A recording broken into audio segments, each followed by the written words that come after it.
Hello friends and welcome to the top 5 position 4s of the patch. This is not a full tier list, but just some of the best heroes in my opinion. Feel free to disagree because I kind of disagree with myself. Hear me out on this. In the last video we did like this, the position 5s, I explained that the meta right now features a lot of early game fighting, lots of skirmishes. I still think that's true, not going to repeat it. You can watch the old video if you haven't. Look at these position 5s. They're pretty consistent. You first phase pick them, you're probably going to have a fairly decent lane, and you're going to be able to do your job after that. It feels very consistent to me, and that makes it easier to pick out some of the stronger heroes. Position 4 has a lot more flexibility just by the nature of the role. And so, for example, you can pick a very high damage support that doesn't offer much else. That'd be kind of griefy as a position 5, but can be completely legitimate as a position 4 if your team has a lot of lockdown, for example. But if your team has a bunch of damage, you would be griefing to pick something like that. So instead, you would need someone with a lot of initiation, lots of lockdown, and that would be really broken in that particular game. Because we tend to pick first as supports, and there's no guarantee your teams will draft around you, it then gets a little awkward where it's hard for me to say that this position 4 is definitely the best in every game because they're not. They're going to feel broken in certain games, and then feel really lackluster in other games. So, all of these heroes here, I think, are strong position 4s. There's even some others I think could be on here, but I gotta cut the list somewhere. So, I think all these could be good position 4s, and I'm just gonna highlight some of them that I think are the best here. Number 5 on this list will be Keeper of the Light, and I actually think he's probably closer to number 1 or 2 or 3. So, why is he here at number 5? He's not very good in pubs. You'll see him a lot in pro games right now. He's very popular, but he is not a straightforward support. The way his Illuminate works feels very griefy in pubs if you don't know what you're doing, or if your lane partner, off lane in this case, but you can play 5 Coddle, your carry. If they don't know what you're trying to do and you're doing slightly wrong things, it's going to feel real weird and everyone's going to get real mad. But Coddle's just different than other supports. He has other parts of his kit too that require a lot of team coordination, trying to play a very fast tempo, giving mana to people, healing them with your Illuminate, or as the enemy team tries to play very fast paced, you could be de-pushing them with one of the safest and strongest de-push spells from a support in the game through Illuminate. You just blast waves from safety and slow down their tempo while your team gets the farm they need. He fits this idea of like early tempo or stopping it. So that's why he is such a strong hero in my opinion. But again, very tough to make it work with random pub teammates. So that's why I'm going to put him on the lower end of the list. If you think you know what you're doing with Coddle, or maybe you play with friends, I think he's fantastic. Give him a shot. But if you are a solo queuer, kind of like me, it's iffy. You kind of have to be on the higher MMR bracket to really get a team that knows what they're doing, but feel free to give him a shot in the lower bracket because you also have more room to make those kind of mistakes and get away with those kind of like over farming playstyles because it's just kind of the way those pubs go. Number 4 on this list is Shadow Shaman, who I think could actually be higher on this list, could also be lower on this list, but I think he's a very good pub hero. He was in the position 5 video, and in fact there was a support spotlight on him earlier this week. He is just a strong laner who then has a very powerful ultimate. And if you're playing in more coordinated high-ranked games, then he's really good. You have a lot of lockdown where pubs have a bit more, lack of coordination. So you can lock someone down for a really long time. The team doesn't help them. You get that key pickoff. You kind of go push an objective with your ult. Great. At a lower rank where teams are kind of doing whatever, games are going long, it's fine. You are so good at scaling. You are one of the few supports who could solo win a game if you have Ags or Fresher and you just push up to buildings and double ult. And the enemy team not even paying attention to map awareness, right? You just take their buildings, and not many other supports can do that. So Shadow Shaman has been a classic recommendation for anyone trying to solo climb, and I think right now he is good. So that makes me want to put him on the high end of the list. But he's not very popular in the pro scene right now. At the start of the patch, a lot of people were picking him up. I think I don't have a full grasp on this because he might come back into the meta, but I think that because so many heroes are being picked for these early fights, you're seeing a lot of stuns, a lot of silences, things like that, a lot of early BKBs, and Shadow Shaman can actually struggle against that. If a team is properly coordinated, they know to pick off this Shadow Shaman so he can't do anything, or to save a stun so that he can't get his shackle off. And that makes it a little harder to play Shadow Shaman. The ult is still good, but like, if there are ways to play around him, it gets tough, you know? So I think he's better off in pubs and at the pro scene, but you might see him come back because I do think he has that potential. Third on our list is Mirana. Again, could go up, could go down, but I feel good about Mirana being a strong hero. So Chen, Enchantress, pretty popular right now. Well, at a higher level. And Arrow is really good against that because he just kill creeps. Chen and Enchantress, not very common in most pubs, actually, and so that part not so relevant. However, what she's great at is that you just land this arrow. It's like a 5-second stun, potentially. And you're just going to kill that guy, and it feels great. And guess what? You can just keep throwing out arrows, and eventually you hit some. And so you have a lot of opportunities here as Mirana, especially if your team has any kind of lockdown to make landing arrow easier. But even if they don't, like I said, you just keep throwing them out. You don't have to commit on any given arrow until you see it connect on someone, super long stun, and then you all go in. That guy can't even do anything. Mirana's laning stage, pretty decent. You just do a lot of right clicks. You can arrow the big camp to get ahead, range creeps, things like that. It's very common if you watch any of her replays. She just does that to pull a slight lead, and then from there, you just keep firing arrows in the early game. You have your ult to coordinate ganks in the early game, in the late game too, and then leap just makes it very hard to catch her. In pubs, you have the extra benefit that you could play the way I talked about, a very legitimate support, but she also scales pretty decently because she has a history of being a core hero, and she has this flash farming ability with arrow killing big creeps and then star storm farming waves. So like, I'm not saying grief your team and farm a lot, but you have that option, and that feels good in pub games. So also a fan of Mirana so that you can carry when you need to, or you can be a legitimate support as long as you trust your team. Second on this list is Skywrath Mage. He's not terribly popular at the pro level, but he's extremely common to see in pubs of all levels because his laning stage is fine. It's not that strong of a laning stage, to be honest, but he has a lot of early game fighting potential, especially once you get that ult. It is solo kill potential from a support, and that's kind of crazy. The Null Talisman changes really benefited him as well, but Atos Rush, also still common. That's what's going to give you your solo kill potential. But as long as you have any teammates with just like one stun is all you really need. Hey, stun that guy, I'm going to ult him, and we can do this like every 60 seconds. That is very high impact. Many people like him because of that solo kill potential, and you like scale as a core, right? You've seen Skywraths play mid. You've probably seen off lane and save lane Skywrath as well, but like he has core potential. That's kind of a trend you're seeing here.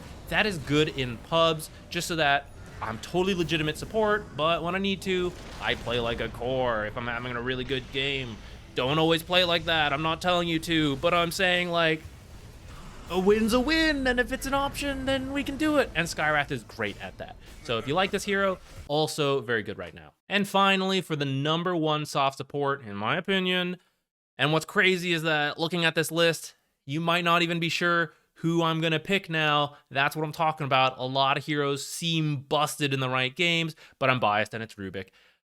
The reason I think Rubik is #1 is that there are so many good supports, and Rubik is all of them. So no matter who ends up on your enemy team, you can steal their very powerful spells and have it for yourself. Now that's not true. Some heroes are better against Rubik, or like Rubik doesn't have as great steals against certain heroes, but still, you know, the changes to him, in my opinion, were very favorable. Just hitting level 18, you have a 4-second ult. That's really good to steal lots of powerful spells if you make it to that stage of the game. Or you can pick them in Ags. And I'm sure you've seen some Reddit clips of like funny interactions. He's got his whole own section in the spring cleanup, right? There's just a lot of possibilities there with Rubik. He has a pretty decent laning stage. I'd say he's like decent to strong as a position 4, decent to weak as a position 5, but this is a position 4 list, so whatever. So you have a solid laning stage, and then depending who's in the game, you can then have a very powerful early to mid game. But sometimes it's not a very good Rubik game, and it feels really weird. Now, you might be checking Rubik's win rates and be like, Zach, they all suck. It's actually true. Rubik never has a fantastic win rate because he's a very tough hero. To know the right spells to steal, to keep that, patience of like, I gotta wait, gotta wait, gotta wait. Okay, there it is. And not steal just whatever you want. It's not easy for a lot of people to do, and that's why he's always had a lower win rate, even when he's strong. Right now, I think he's really strong, and it's still it's like close to 50. That's really good for a hero like Rubik, in my opinion. So, I think he is potentially one of the best, but I also think Coddle could be the best, and Weaver could be the best, and Hoodwink could be the best. So, it's tough. Let's talk about these honorable mentions real quick off that note. So, Hoodwink, I think, is actually a really good pub hero, fits some of the same things we were talking about. Her stun, great if you're just playing a legitimate support. Early tempo with that low cooldown ult, that is a great nuke for kills. Solid lane, can be kind of like a core if you need to in a game. But I think her just low cooldown stuns are just very good. And I think she scales that way as well. IO, number one, along with Coddle probably in the pro scene, but even worse than Coddle in the fact that he's a terrible pub hero. It's so hard to coordinate with the team who doesn't know how IO works. So if you're in like a friend group, give IO a shot if you like him. If you're not, you just have to like IO, and you have to know some games are going to be really frustrating, but he is good right now with the right heroes. Weaver keeps getting nerfed, still good. He's just good at what he does. He plays early, he's very annoying with even a few levels, so he tends to have a very good laning stage, and from there, very good early, mid game. And again, he's actually a core hero originally, so he scales great. Also originally a core hero, Pugna. Now, Pugna, I think, is actually rising in stock. I think more people are starting to realize that this hero is kind of nutty. He's just going to push the tempo with his Q. He's going to take objectives quickly to get his team ahead. If you want to get involved in these early fights, you have your Nether Ward, which just makes it really hard to use spells if you're the enemy team, especially some of these spellcasters that are popular, like Skywrath, like Rubik, like Shadow Shaman, like Keeper of the Light. You just kind of destroy yourself on these Nether Wards because your spells are so expensive.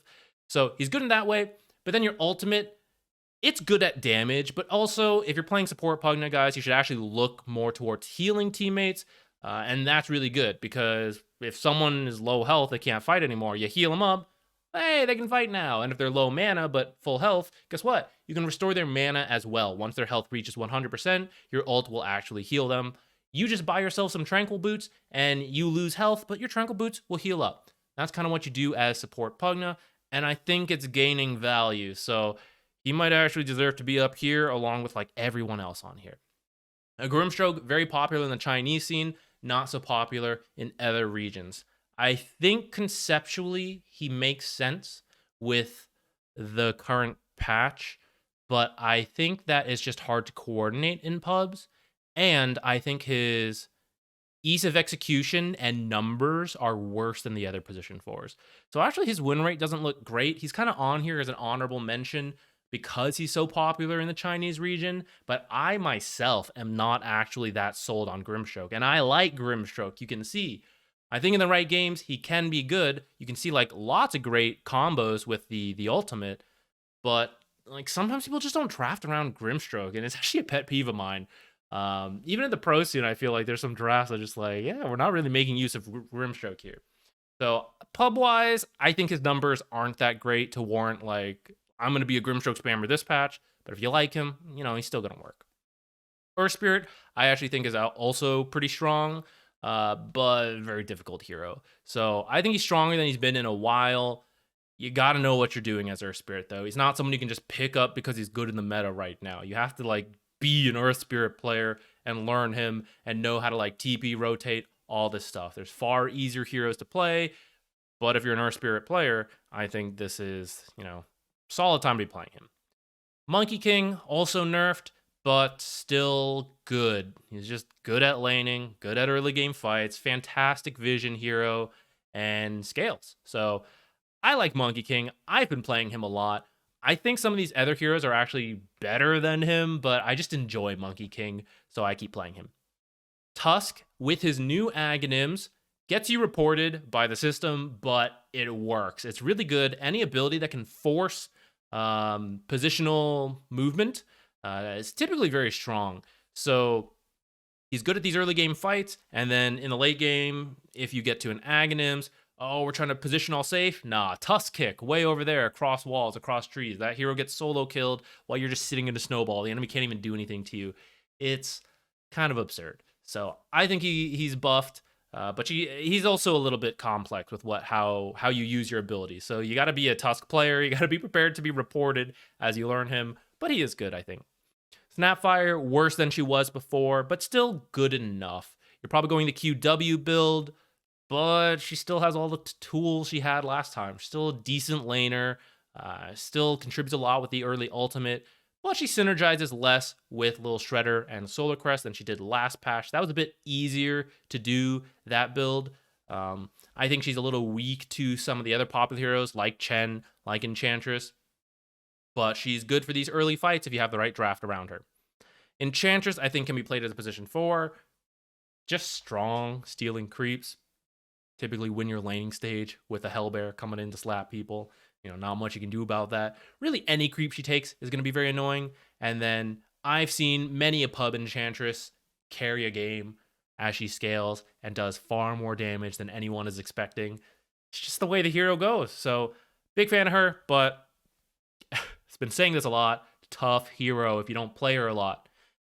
Last one, Shadow Demon, I think I don't even know if he's sleeper anymore. I think people are realizing he's pretty good. I think he really probably should be higher up on this list. I just don't know who to replace. Probably Shadow Shaman.